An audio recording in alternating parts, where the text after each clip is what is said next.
presentation. There, turn the mic on, not off. And if you didn't grab a handout on the way in, we have some, there's just on the little TV table in the aisle.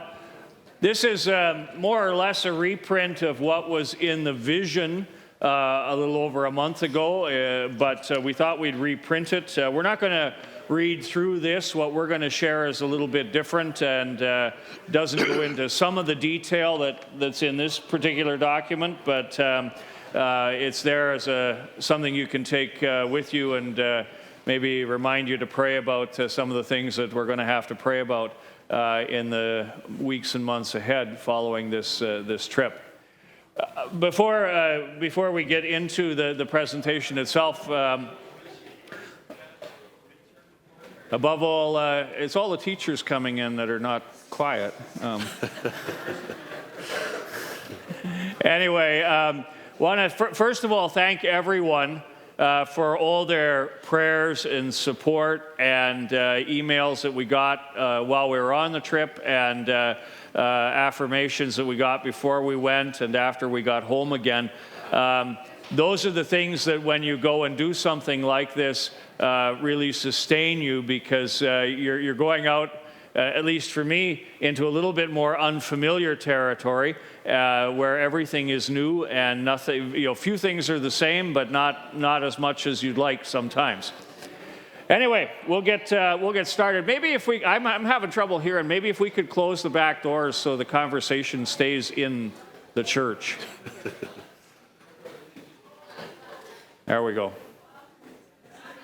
I realize we're starting a little earlier, and that throws people's visiting schedules off, but all right. We've been talking about this as being a mission to Ethiopia, but while Ethiopia was the place we were, the real focus of the work was not on that much on people who are residents or citizens of Ethiopia. The main work that we were doing was largely with the people from South Sudan, who have for the last 6 years been living as refugees in Ethiopia. We did also have opportunity to contact some of the Ethiopian churches in the area, but the bulk of the presentation is going to be not about Ethiopians, but about South Sudanese people who are living as refugees. Just to give you a little sense of where it is that we were, this is just a little map of the two countries. We all flew in to Addis Ababa, which is, believe it or not, a direct flight now from Toronto on Ethiopian Airlines, which is not a bad airline. All things considered, the planes go up, the planes come down, and that was a good thing. We then took another Canadian-made airplane from Addis over to Gambella, which is right here. I realize you can't read that, but that's the area in which we spent the bulk of our time. South Sudan is immediately to the west of Ethiopia, and where there has been conflict in the last 6 years, it has been kind of a lot in this area that kind of borders up between the two countries. And as a result, a lot of Nuer-speaking people and others have fled into the Gambella region and live there now as refugees. We'll get into the numbers in that in just a half a second. But it gives you a general sense of where we are. This is the Horn of Africa, so we're directly under Egypt, if that helps you to kind of get a sense of where things are. A little bit of a history lesson on South Sudan. South Sudan is one of the world's youngest countries, even though the cultures that are there go back thousands of years. We'll skip to the more recent history. The entire country of Sudan, it was one country until 2011.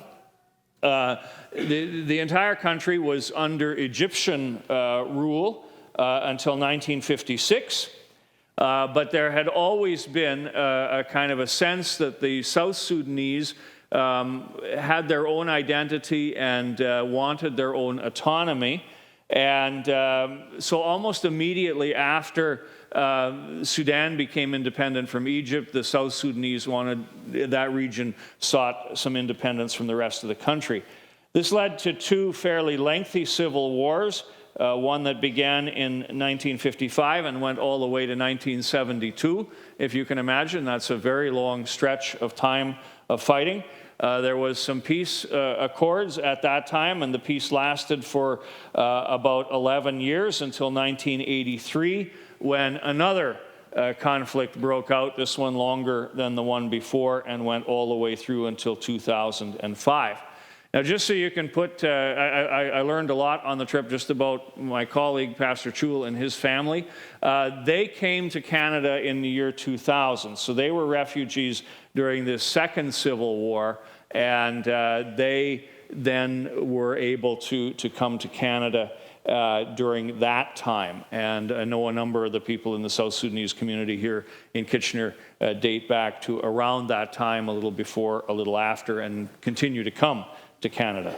A measure of peace happened in 2011 when there was a referendum finally in South Sudan, and the country became an independent nation. But that didn't last very long. Civil war broke out again in 2013. We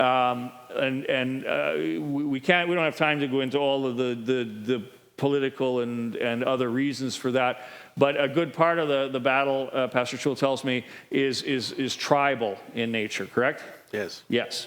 There are many different tribes that have held lands for historic, ancient, since long time ago, and sometimes strife breaks out between them.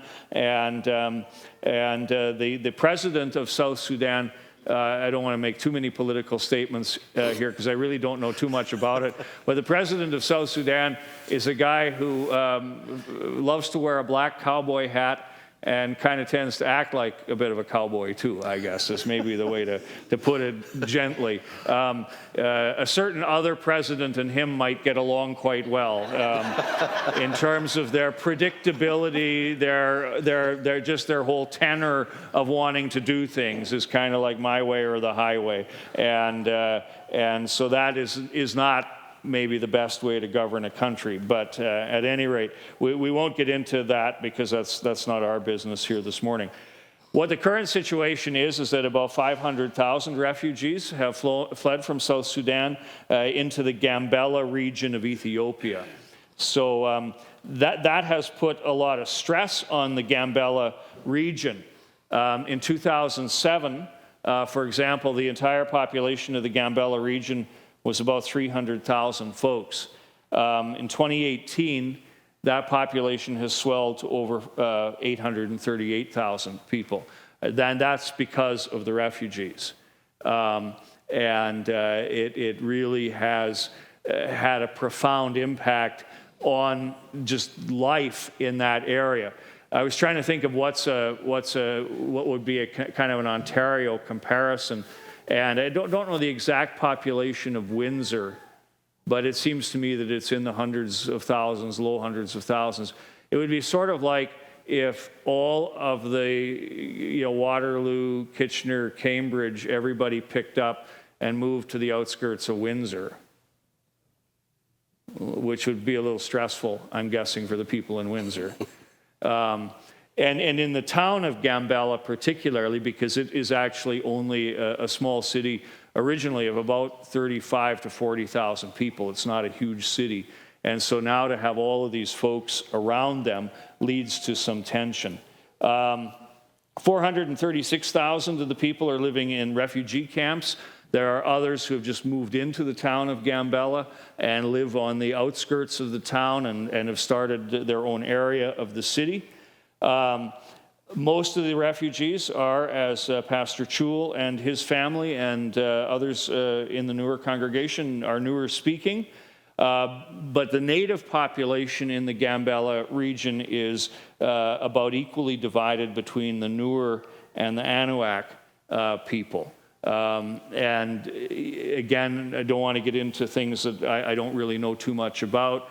but just the now huge difference in the terms of the tribal population, with so many newer people who have come in.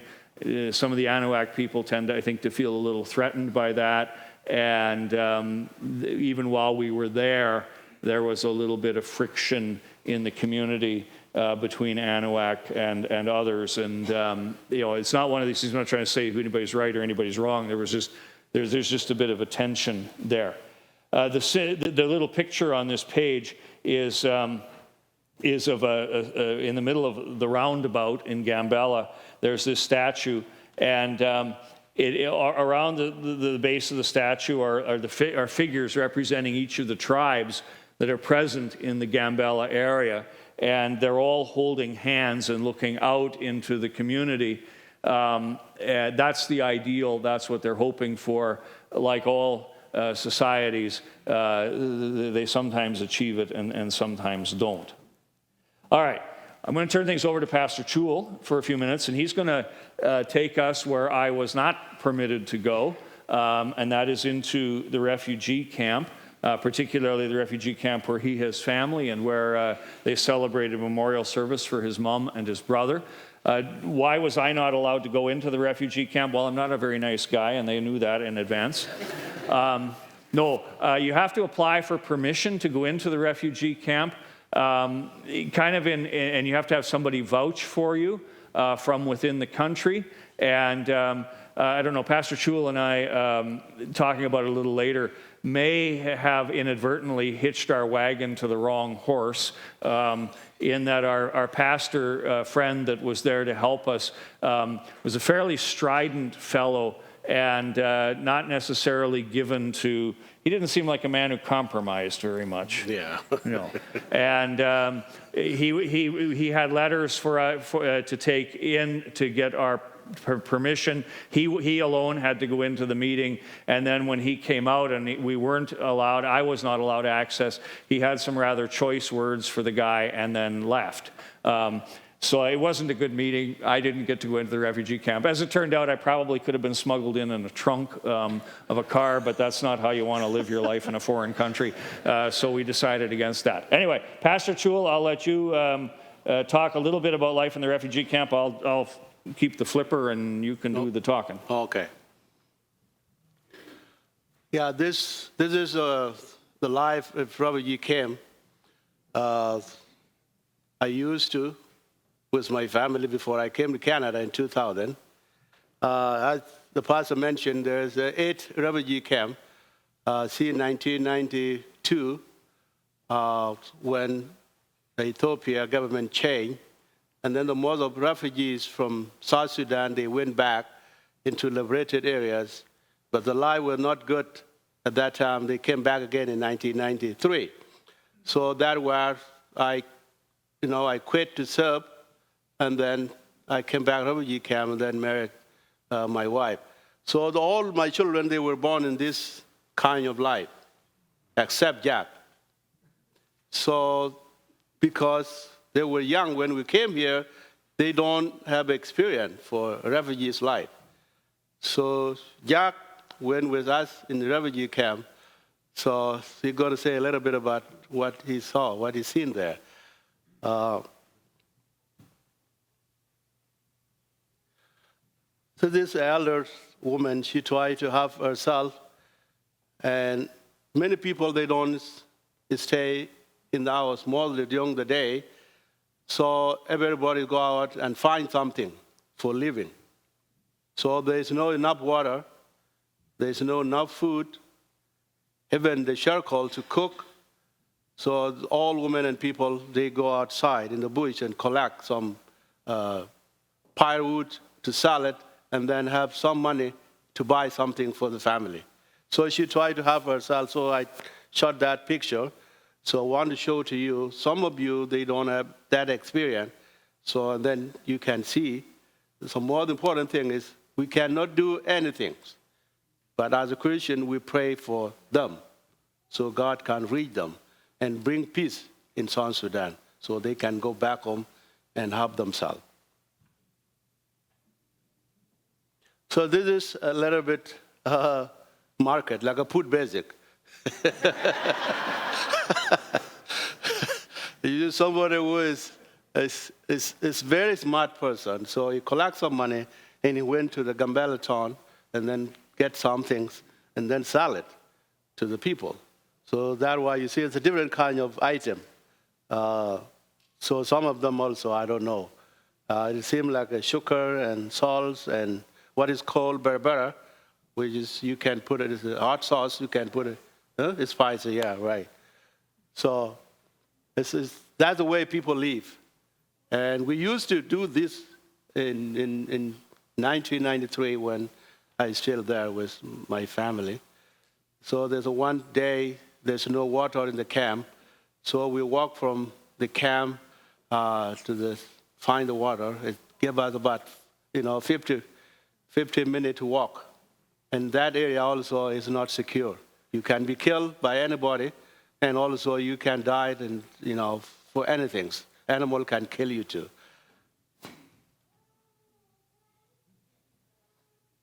This is our children. Yes, so they're the life, when they have food, so they can eat anywhere. They don't have a kitchen table like what we have here. So they're lucky because they have something to eat.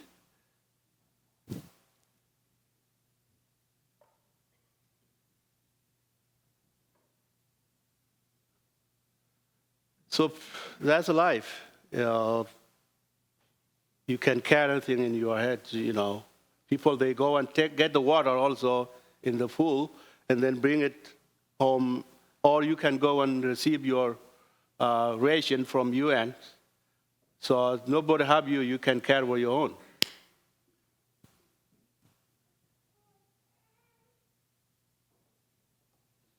And this is a shower place for the kid, and also wipe the clothes, and also they drink on it.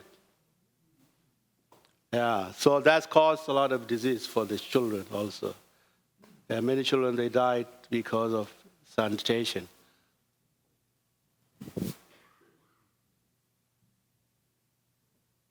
This is a picture for a memorial service.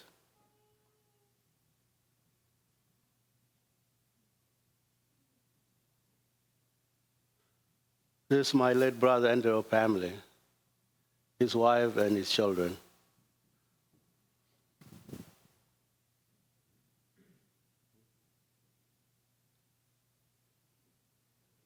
Yep, your turn, right?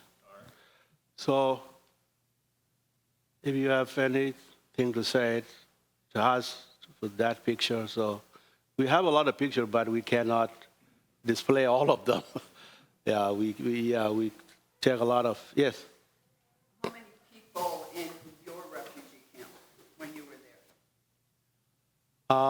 About the refugees I lived before I came here. You mean recently or before I came to Canada? Before you came to Canada. Yeah, there was about 3 refugees that time. And then there's about 15,000 in that refugees when I used to live. Yeah. About.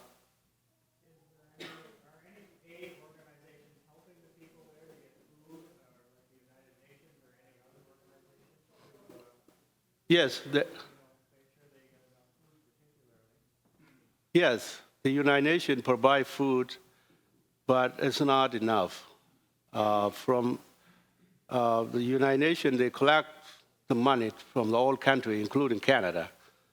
Canada provide a lot of stuff for refugees, but it's not enough. Some of them, they don't reach to them. Like a health care is very poor. When women, they get birth without hospital, and the children, they died in the birth.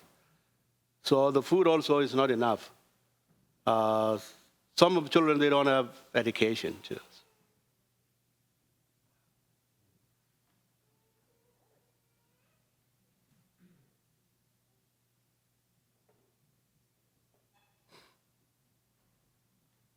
Any other questions for Pastor Chul about life in the refugee camp? Was Jack going to say something about life in the refugee camp? Or did you say that before? Yeah, you can. Want to say We something? won't put him on the spot. It's okay, no. You don't want to say anything? No. So I talked to Jack when after we came back, and I asked him how you feel about the life there. And he said, I feel that the children, some of the children who are my age, they look like a 5 years old.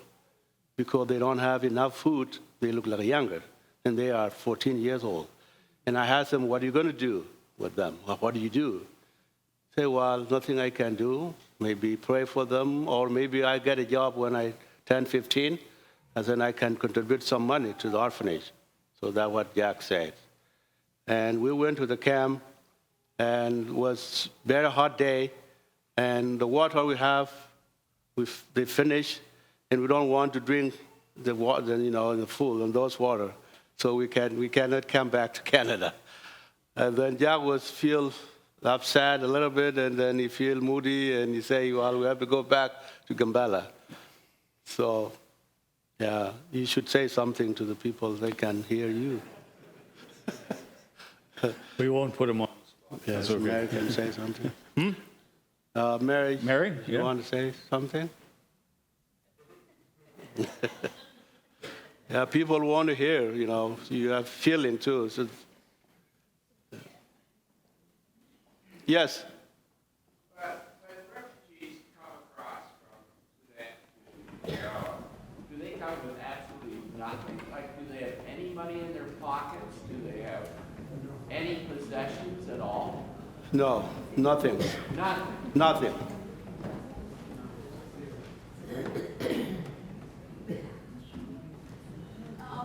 Just thinking of the safety within the camp for those who are living there.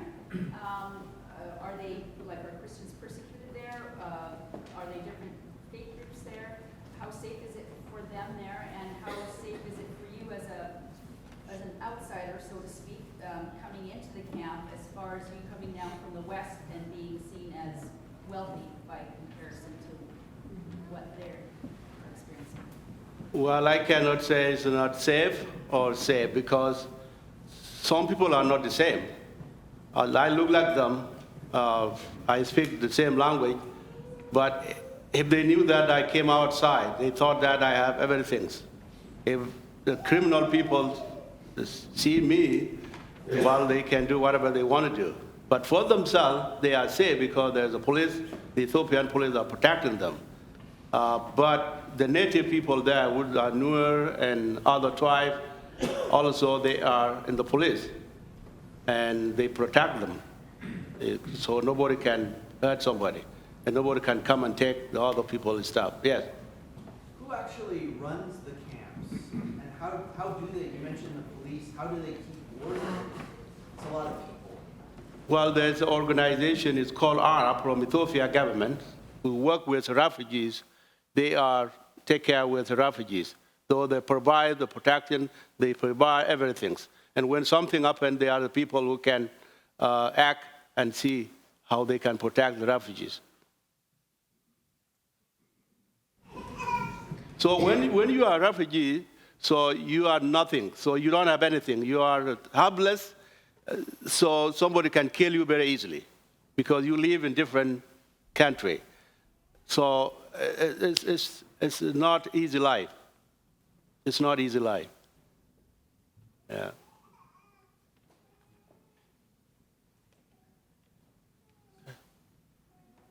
One of the things that I noticed when we were there in Gambela, just around the refugee thing, is that the camps are, of course, overall run by the United Nations, but that within Ethiopia, they have their own infrastructure, that their own people that oversee this. The Ethiopians have an open border policy in terms of receiving refugees from other countries, so they're very generous about that in allowing people to come into their land to find refuge, and they also have some of the administrative support, which is why, for example, I had to go to, I just can't show up at the gate and go, I'd like to come in.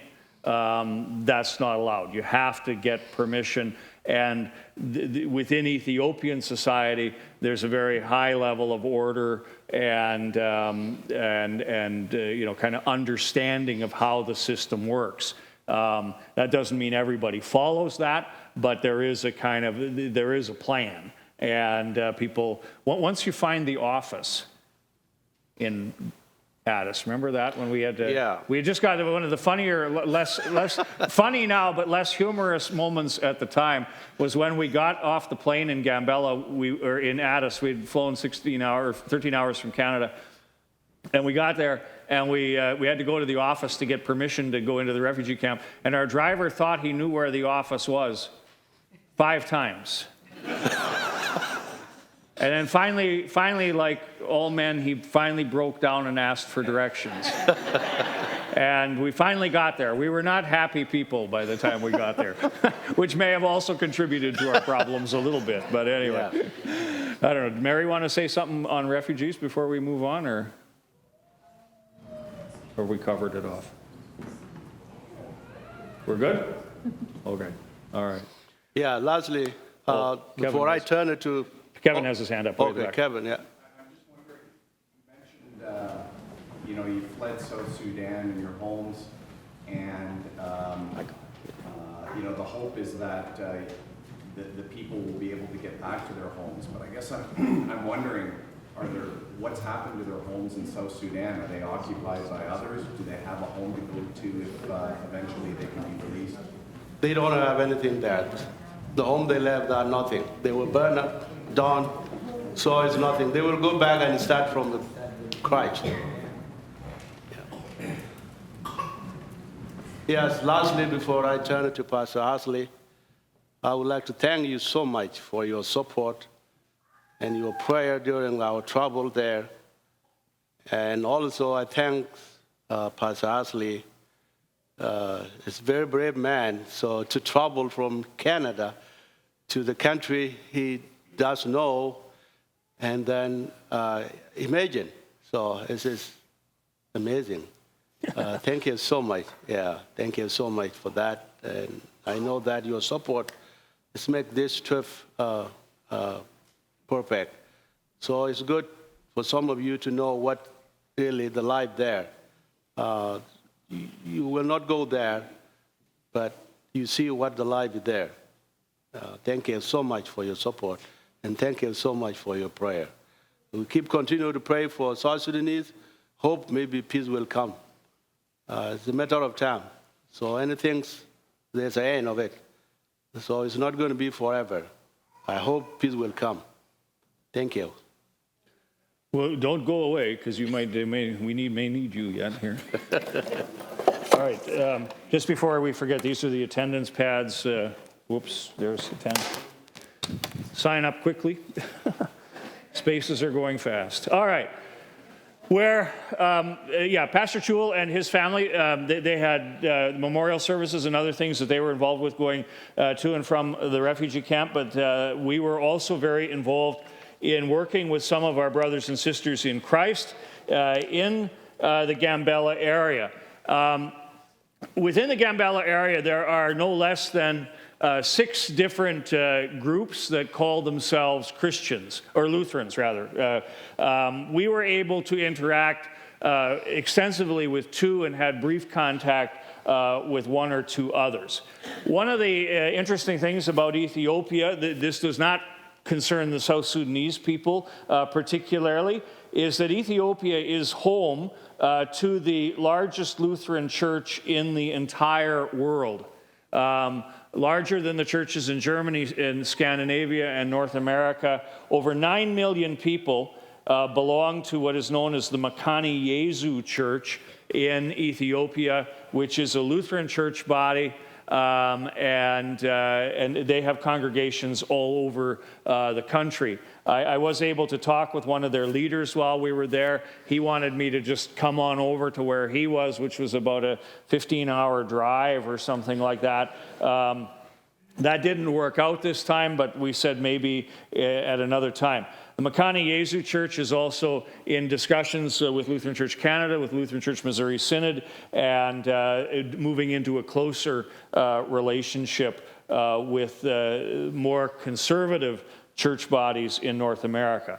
We're not going to really talk too much about them. That's an Ethiopian church, and it's got its own thing, and it's doing fairly well. Where our attention was largely focused was on these two church bodies, the Evangelical Lutheran Church of South Sudan and Sudan. This is we'll talk a little bit more about this in a minute, but this is the main body with which we work. These are largely newer speaking Christians, though they have membership from various tribes, but the predominant group is newer.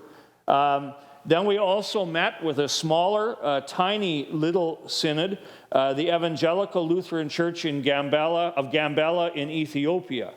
These are Anuak Christians, Anuak people. They have a connection to a congregation of our synod in Winnipeg, where there's a larger group of Anuak speaking people.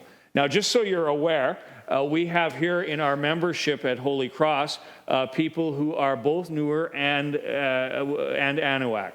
If you remember, a number of years ago, we received a group of Africans that came about this time of the year and became part of our congregation, and we helped them a lot. They were all Anuak people. Pastor Chul and his group are newer speaking people. So we have both within our congregation, and both were our focus while we were there. A little bit about the Evangelical Lutheran Church of South Sudan. It was formed in the 1990s while Sudan was still just one country, and then moved its head office. It's a very deliberately confessional Lutheran church. One of their leading pastors received his training in the Missouri Synod Seminary in Fort Wayne. And so he brought back with him a lot of theology from there, and that's been very influential on the church body. Unfortunately, that particular pastor was murdered a number of years ago in a home invasion, but the spirit of that church and the way they want to be lives on. It's had its own share of struggles. I was just reading some history of the church last night. They've had bishops come and bishops go, and bishops disappear, and nobody knows where they went, and things like that. But those things happen. We've had our share of troubles in Lutheran Church Canada too. Where we were particularly focused was on what's called the Upper Nile Diocese. These are the people who are largely in the Gambela area and are cut off, really, from the rest of the church. To travel back and forth into South Sudan is quite literally taking your life in your hands. Any number of things can happen to you. No one is advised to do that sort of thing. Occasionally, they can get back and forth, the leaders, because they're pastors and maybe accorded a bit more respect, but traveling back and forth is not an option. And so these people are kind of isolated off from the rest of the church, living in refugee camp situations or in the city of Gambela itself. A little bit just what our involvement was with this church. On the first Saturday that we were there, we led a seminar for the pastors and church leaders just on the whole subject of encouragement in the ministry. It's very easy to get discouraged in a setting like that, so we walked through a number of Bible stories to encourage people. Sunday, we attended church service. In the town of Gambela, there were over 600 people in attendance. We'll talk about that again in just a moment. And then we also had a number of meetings with the leaders of the church where we were able to talk about their needs and talk with them very directly. I'll just show you some pictures of some of the things that happened along the way. The first one is on the Saturday morning when we arrived at the church. Where the seminar was to take place. We were welcomed at one point and then led around a corner to another point where there was a mat on the floor and some big basins, and we were washed. I don't look particularly comfortable in that picture. I was not expecting this. And as anybody who knows me well, or even sort of well, knows, I don't always, I like things to be relatively explained out to me. The other big problem that I had in this particular instance, and in one other that we'll get to in a few moments ago, is that because of the really lousy circulation I have in my one leg, I wear a support sock that's very tight, and getting that off without taking everything else off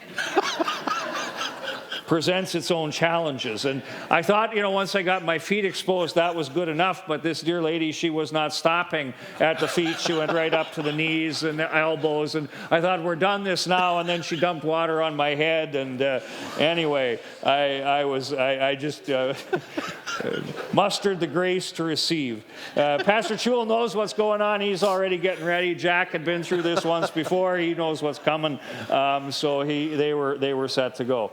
At any rate, forewarned, next time I won't be wearing the support stockings. At any rate, I'll just tough it out.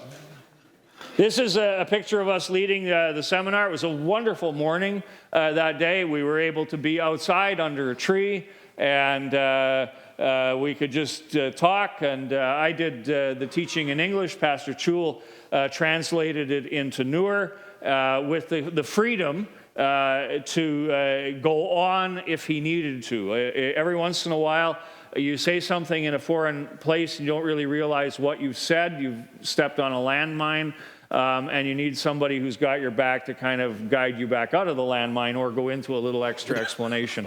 We didn't have any landmines that we stepped on that day, but there were a number of times where he had the liberty and took the opportunity to go and explain further than I was able with the people, and that was well received.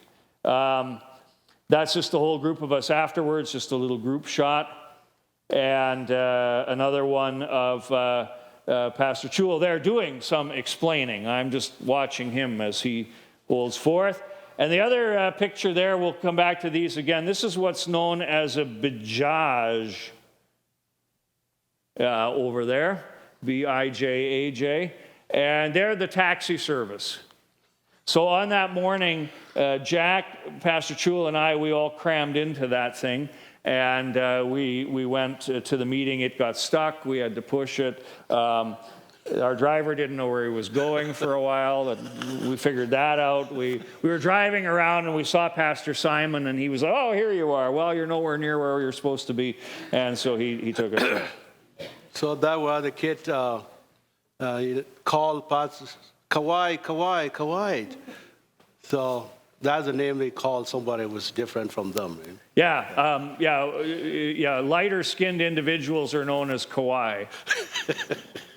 The Raptors, having just won the championship, I was very honored to receive that title. And if I ever go back, I want a Raptors T-shirt that just says Kawhi on the back. And I can start autographing that and handing out basketballs to people. As people can tell, I'm a natural basketball player.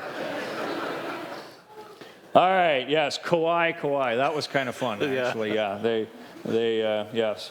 I even got kind of the royal wave down partway through. Sunday morning, we went to church, again by Bijaj. This is where we were sitting. It was a kind of an odd sort of, because the service was outdoors, we were sitting under a shelter because it was very warm that day. There was a large area that was out in the sunshine, and then the rest of the congregation was back in the trees, where, again, it was cooler. So it didn't look like 600 people, but there were really that many there. Now, this is actually a bit of a video, if it's going to go. I don't know. It's supposed to be a video.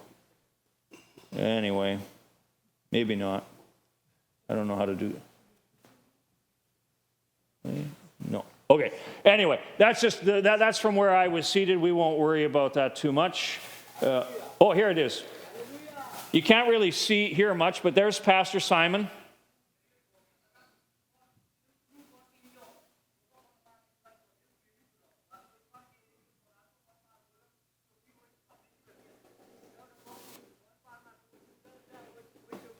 The reason I wanted to include that was just the pastors there dressed like we do. The service followed a very similar format to what we follow here. It began with the invocation, confession, forgiveness of sins.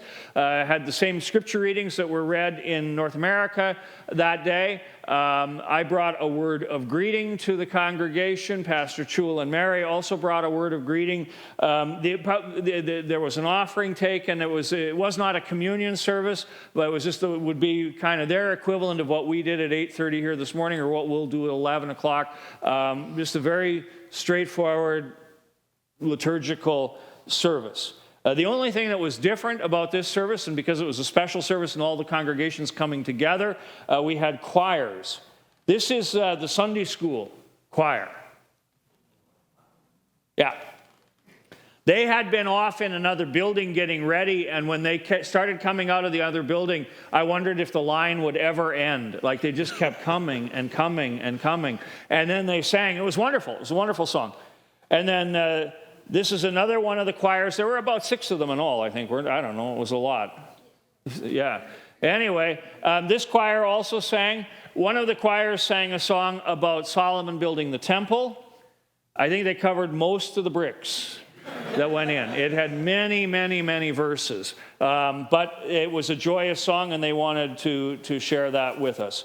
As I said, Pastor Chul and Mary brought a greeting to the congregation, and I included Jack's picture because they were telling everybody what a good guy Jack had been on the trip, and he was a little embarrassed by that and just kind of sat there like he's sitting there now going, oh, okay. Anyway, so that was the end. The service took about, how long was that service? I think about Somewhere between 2 and 3 hours. 4 hours. 4 hours. It seemed a while we were there, yeah. But we didn't have anything else to do, so actually the time went by fairly quickly, except for the song about the building of the temple. That one did get a little, even the pastors were sort of going at their watches, like, we skipped to the dedication already. All right. Then the leadership, we met. This is a picture just of the pastors who lead the Upper Nile Diocese. They all, for the most, all live in refugee camps. They were all able to come into town. That's its own sort of a challenge too. There was one day when travel between Gambella town and the refugee camps was not allowed because some folks who were angry about something had lit vehicles on fire and blocked off all the roads to the refugee camps.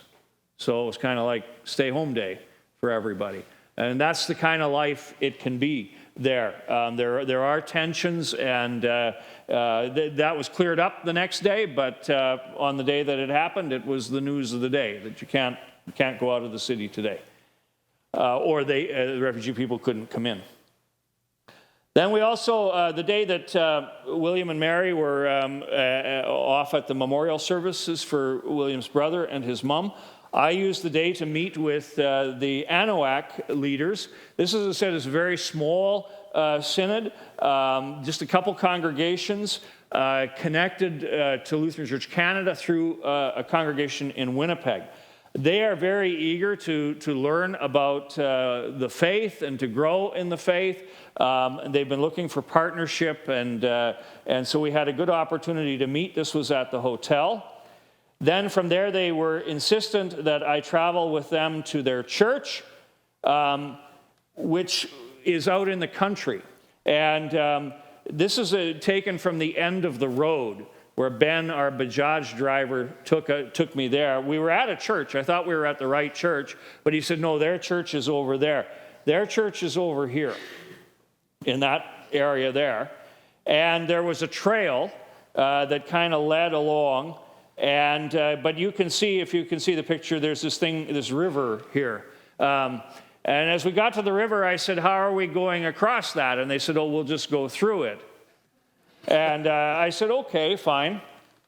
And not really worried about it too much. Until, again, I don't know how far you can see it towards the back. This river has a kind of a higher embankment that you have to get down. And I was very careful. I let the pastor go first. I figured he would know the best way down. And I was very careful to try and put my feet exactly where his feet were, except I missed by a foot. And I immediately dropped down up to my knee in mud, quicksandish kind of mud. And I was like, oh no, what am I going to do now? And so I very carefully extracted myself out of the mud. The pastor was mortified that I should suffer so. He took my shoe, took it over to the river and began washing the shoe. I then had to take off my socks. Remember what? I have a support sock on? Anyway, roll up my pant legs, wade across the river, which was a little unsettling, not because the water was deep or cold or anything like that, but just up the way were cows that were also bathing in the river. And so you're like, ooh. And then we got to the other side, and I asked the pastor for my shoe back, and he wouldn't give it to me until it was totally clean. So then they gave me somebody else's sandals to wear the rest of the way. So it was stretching my comfort zone a little bit, but it was fine. We hiked all the way up to the church and borrowed sandals, and then had a lovely meal together with them. And when my one shoe got back, I can tell you it has not been that clean since the day it came out of the box. And man, absolutely, it was clean inside, outside, upside down, and down, upward. I wanted to give him the other one and see if he wouldn't mind going back and taking care of that one for me too. So I had mismatched shoes for a little while until one got dirty again. At any rate, on the way back, we found another better place to cross the river, which was good all the way around. Not to over-dramatize this a little bit, but when the pastor was showing me around the church, he told me that they were having a bit of an attendance problem, and part of it was due to the fact that while they were having a seminar there, some gunfire had broken out and some people were killed. And just again, reminder of this isn't Kansas anymore, so to speak. This is the inside of their church. They have a nice building. This is one of the better buildings that we were in while we were there. Concrete floor, concrete walls, nice tin roof with rafters, and a good facility, even had electricity. And their service times, they've stuff 4 out of the 7 days of the week, Monday, Wednesday, Friday, and Sunday. They have program happening. So what we talked about with these church bodies is, and what they wanted to talk with us about is how can we help, and what can we do to partner together in the gospel. Particularly our friends in the ELCSS/S, the South Sudanese Evangelical Lutheran Church, they are in need of hymnals and Bibles. A lot of the current refugees, as was mentioned earlier, fled with just the clothes on their back when the time came. They didn't think they'd be gone long, maybe 2 weeks. They'd be back home again. 6 years have gone by. They're not back home. Now, many of them have acquired, obviously, the necessities of life, but hymnals and Bibles are in short supply. We talked about this a couple weeks ago with the Board of Outreach here at Holy Cross, and we agreed that the newer fellowship, together with other newer speaking groups in southwestern Ontario, are going to spearhead a project to supply hymnals and Bibles. We don't have to send them the Bibles and the hymnals, we'll just send them the money. They can buy it there. By far the biggest need that was expressed to us by both church bodies, and the one we all need to pray about, is providing some on-site training for their pastors. Remember, this is a very young church body. It was only formed in 1993. Most of these people are not Lutheran in their background. Many of them have come new to the faith. And what they want training in is the basics, things like the small catechism, the divine service on Sunday morning, understanding the scriptures better, things like that. What they initially, and this is both the Anuak and the newer church bodies want this, need this. It's very difficult for the ones who are in refugee settings to send somebody to a seminary somewhere. They don't have the money for that. They're just existing. Day-to-day existence is a challenge. So going somewhere to learn, that can't happen. Paying for someone to come in, that can't happen. Any education is going to have to be given to them at low or no cost. And what we're thinking about, what they wanted us to do, is to maybe send somebody 2 weeks, for 2 weeks, 2 times a year. That's probably a little ambitious right off the start, but we'd like to think about what we are giving some thought to, and we'll ask you to pray about this too, and we'll consider in the ways that we consider these things here at Holy Cross, is perhaps going back again next year for a 1-week or 10-day seminar that we would lead at the hotel where we stayed. The pastors wouldn't probably all be able to stay there, but they would be able to find other accommodation. There are rooming houses around.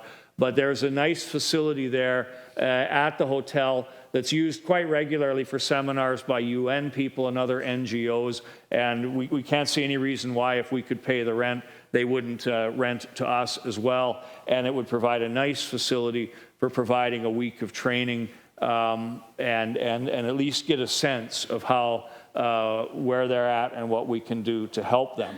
We've also talked with Lutheran Church Canada about this. They're not in a position to help or be engaged in that right now, but they've given us their blessing if this is an avenue and a door that God has opened to us, that we can begin to proceed down that, just as long as we don't commit the people in Winnipeg to do something that they're not able to do.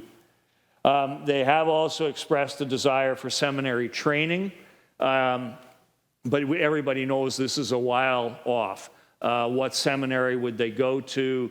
What would that look like? How would you support the family while the pastor is gone? And all of those other kinds of things. It's a very complex problem, but that may be achievable. Or, by God's grace, peace comes and everybody can go back to South Sudan where there is a seminary. That's right. And resume their life. But the immediate need, the one we're really giving a lot of prayerful thought to, is what can we do to help educate the church there and the leadership of the church there so it can be stronger and more self-sustaining. I'll just take a pause here quickly. Any quick questions on church life? Melanie. What's the status of the seminary right now in South Sudan? It's the seminary in South Sudan is sort of functional, as best I can determine. I did some research. The Lutheran Heritage Federation in the United States largely sponsors the seminary program, but since the war broke out, they've been having trouble getting people willing to go in and teach, and that's not exactly hard to understand. So it's a little bit on the touch and go side right now. Hopefully, again, if peace gets restored, life can get back to normal again. But that's a big challenge. What kind of presence does the Coptic Church and the... Oh, yeah, I'll talk about that in just a minute. Yeah, the Orthodox and the Coptic Church is huge in Ethiopia, yeah. I was wondering about are the hymnals and Bibles there? They are in the newer language? Yes, absolutely, yeah. Yeah, we would be getting them basically the same hymnal that you guys use, right? Yeah. Yep. Yeah, the same hymnal that's used here can be used there. It's in newer. The Bible's already been translated. The small catechisms have been translated into newer.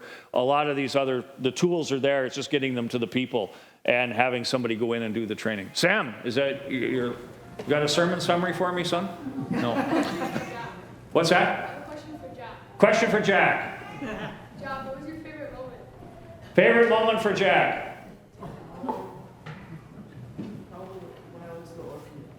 At the orphanage, yes. We haven't talked about the orphanage this morning. That's a whole separate subject for a whole other day. We will get back to the orphanage. That's a huge thing, yes. Sandy? I think it's great if we can look at that training and what we can do. Will we work with the other Lutheran churches here in the Kitchener-Waterloo area that they could... Well, we'll definitely work, we would work with others. We'll definitely be working with the other South Sudanese congregations in southwestern Ontario as we prepare this. And one of the things that we'll need if we're able to go back is material to be translated. So when we do handouts and things like that, they got it in their language. So it will end up being a cooperative project. Yeah, absolutely, you bet. And maybe other pastors who are interested in going. I think Pastor Chewell and I are kind of the same mind here, that at least for the first instance, it should be those of us who have been there once already to kind of, as we know what's going on, and then you can kind of, it's a lot to absorb right away, and if there's somebody who's been there, at least can guide you, and that's a big first step. Okay, we have some fun pictures to close with. There'll be lots more time to discuss. Shoot me an email if you have any questions. But one of the things we all got very comfortable with very early on at the hotel was the presence of monkeys. And we'll see here if this little video plays. There's no sound to it. Is it going to play or not? No. No, it isn't going to play. Anyway, they would, the big shock, this fellow here, he's sitting there with my bread. Jack and I were at the table on Sunday night. It was a little round coffee table, and the monkey came down. He looked at me. He was about as far away from me as Rick Hutflutz is, and in 2 bounds, he was up on the table, had my bread, and was up on the top of an ATM machine that was in the restaurant area. From there, he climbed up onto the umbrella that was over the table, brought the whole kit and caboodle down on Jack and me and Ben, the Bajaj driver, and then sat over there eating the bread, looking at us like, how you doing today? This particular guy jumped onto somebody's table. Their way of doing things is if they want a table, and nobody's giving them a table, the maitre d' hasn't seated them, they go up in the tree and they claim the table from the tree.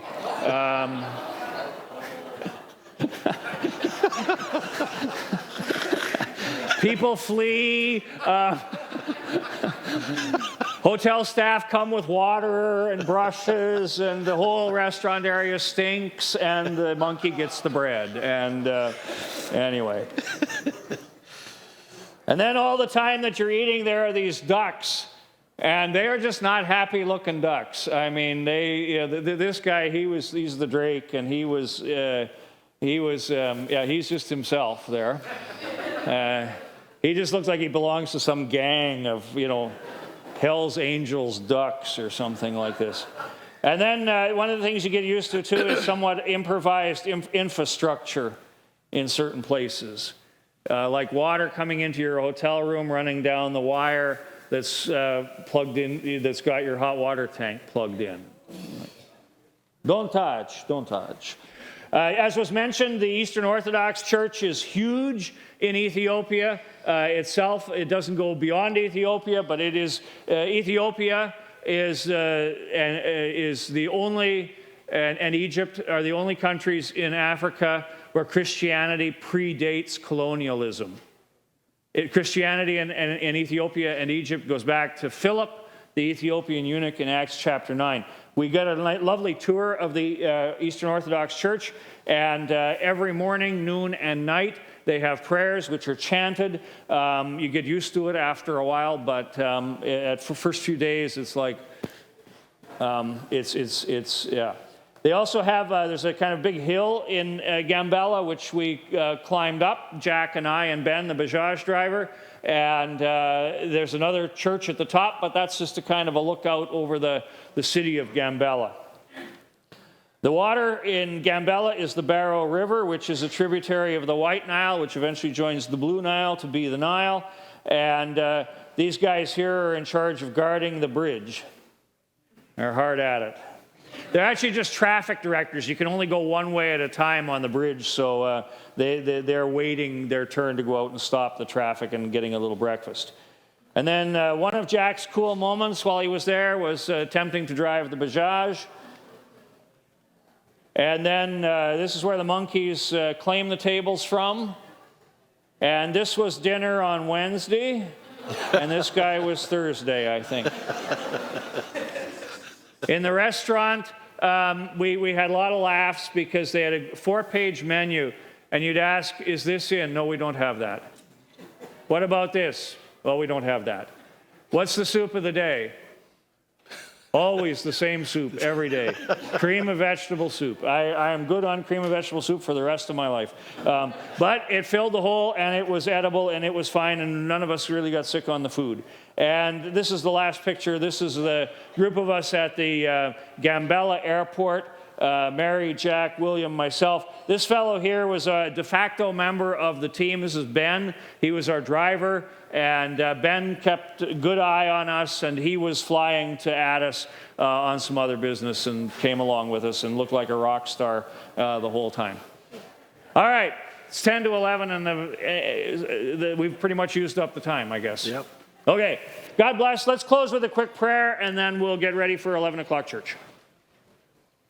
Heavenly Father, we thank you for all the blessings you gave to us on this trip to Africa, for the work that's still to be done and the doors that have opened. We thank you, and we pray that you would give us courage to do the things that are there to be done.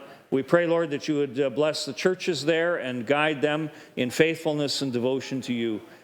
We ask all of this in Jesus' name. Amen.